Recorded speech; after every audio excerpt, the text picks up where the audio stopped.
preventiva? E essa mudança social? E essa mudança que a sociedade pede, clama e tem uma força? Esse final de semana, quantos movimentos, quantas passeatas nós vimos, não só no Brasil, mas fora também. Principalmente com o advento da aprovação do casamento homossexual lá no estado, em Nova York, assinado pelo governador agora, creio que quinta ou sexta-feira da semana passada. Então, desse ato lá tomado pelos aplicadores, pelos elaboradores de lei americana, isso desencadeou movimentos no mundo. E com certeza a gente tem o hábito de copiar tudo que o americano faz, logo logo isso virá para cá também. Mas vejam vocês que nós vamos ter aí um problema extremamente sério, né? A gente mal consegue tomar conta dos nossos presos. Como que nós vamos tomar conta daquelas pessoas que vão ser autorizadas a, durante o processo, ao invés de ficar na cadeia, porque teve alguma razão, alguma motivação para que fosse decretada a sua prisão preventiva, para que essas pessoas tenham direito à prisão domiciliar? Como que nós vamos vigiá-las? O artigo 317, ele diz: a prisão domiciliar consiste no recolhimento do indiciado ou acusado em sua residência, só podendo dela ausentar-se com autorização judicial. Então, o cidadão está extremamente debilitado por uma doença extremamente grave, ele não vai ter como ir ao hospital, fazer uma consulta, fazer qualquer coisa, porque ele vai ter que pedir toda hora ao juiz: olha, eu preciso ir no hospital, eu preciso fazer uma consulta, eu preciso fazer um exame. Vejam como que vai, de certa forma, sobrecarregar o dia a dia do juiz. Eu achei engraçada aqui a fala do Dr. Marcelo, quando a questão do plantão, no sábado agora mesmo, dia 25, eu estive de plantão. Eu soube que a polícia levou lá uns 2, 3 casos, não vieram para eu falar. Por quê?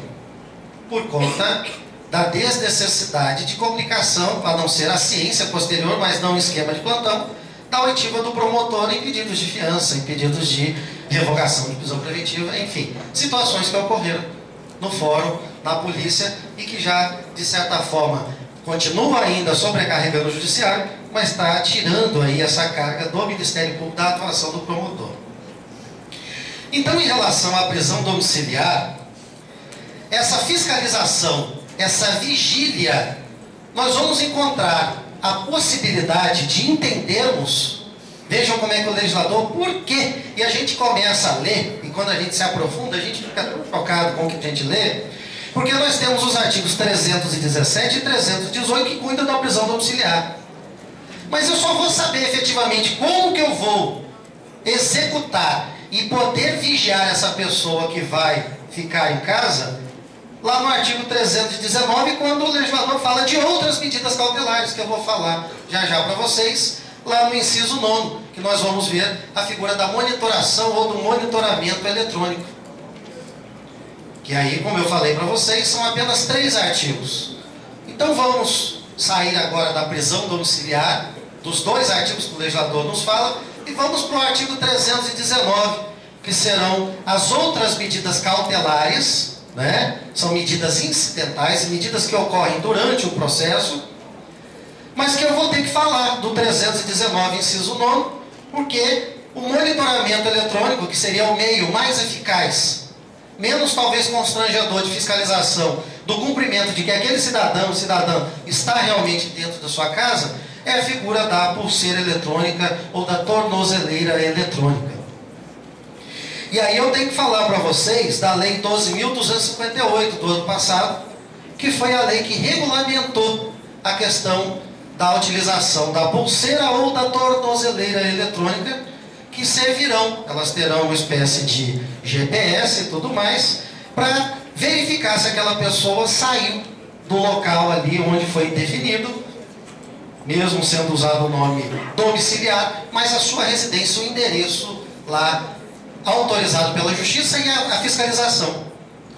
Então, uma coisa que eu percebo muito entre vocês, enquanto alunos da gente em sala, não é nem tanto às vezes ouvir conteúdos, ouvir doutrinas jurisprudências, mas eu sinto que a grande necessidade que o aluno, principalmente do direito, tem é de saber de questões práticas do dia a dia, além das ajudas, das orientações do escritório modelo, mas nós aqui que temos também ofícios fora da faculdade, de dia a dia, da prática, eu fui consultar aos colegas meus que trabalham nas varas de execução penal, tanto em Cachoeiro, nós temos aqui 2 grandes presídios, né, com mais de, beirando aí 2.000 presos, entre provisórios e definitivos, e pelo estado afora, mas existe no Ministério Público uma promotoria específica que roda o estado todo, que é a promotoria de execução penal.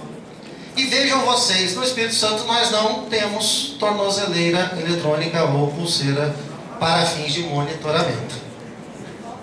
Então a lei em agosto agora já vai completar 1 ano, ela é em junho, ela é de 15 de junho de 2010, ela entrou em vigor no dia da sua publicação, então ela já fez 1 ano de existência, porém, nós só temos aí de forma experimental, de forma, não, vamos dizer assim, oficial, no Rio Grande do Sul e em São Paulo, que começaram a fazer algumas utilizações. Mas vejam vocês, e eu faria a pergunta seguinte: é melhor cumprir uma prisão, ainda que seja processual, em casa ou no presídio? Eu imagino que deva ser em casa, né?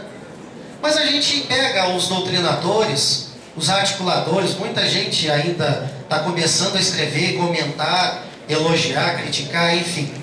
Mas a lei do monitoramento, da pulseira ou da tornozeleira já tem 1 ano, então já tem muita coisa escrita.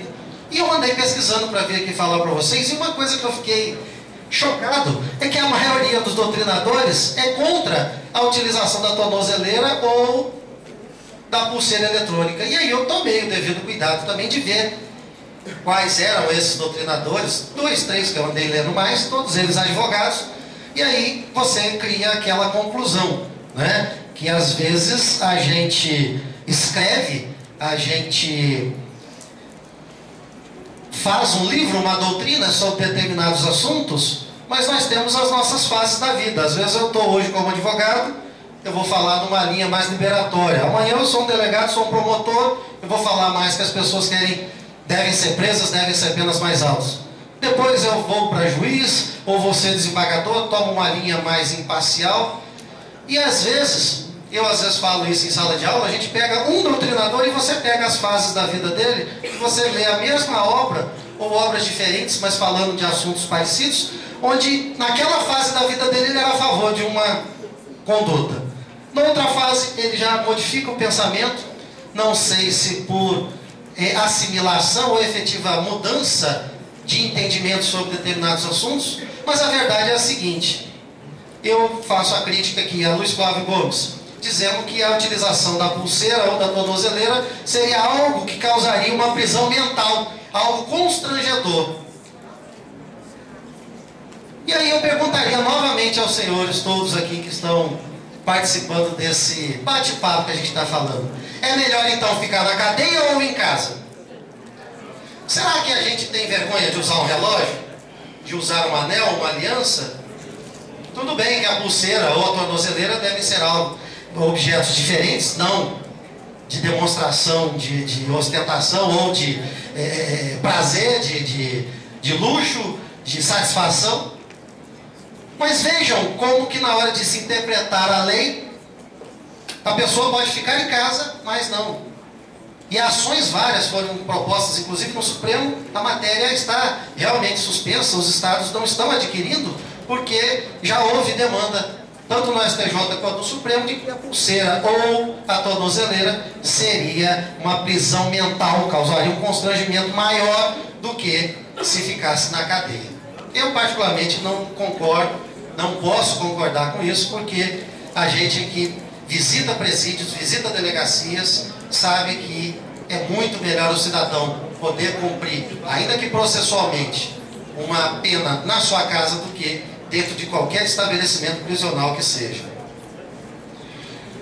Então eu vejo como os grandes pontos desses 3 artigos que eu me comprometi a falar para vocês Nesse artigo 319, que o doutor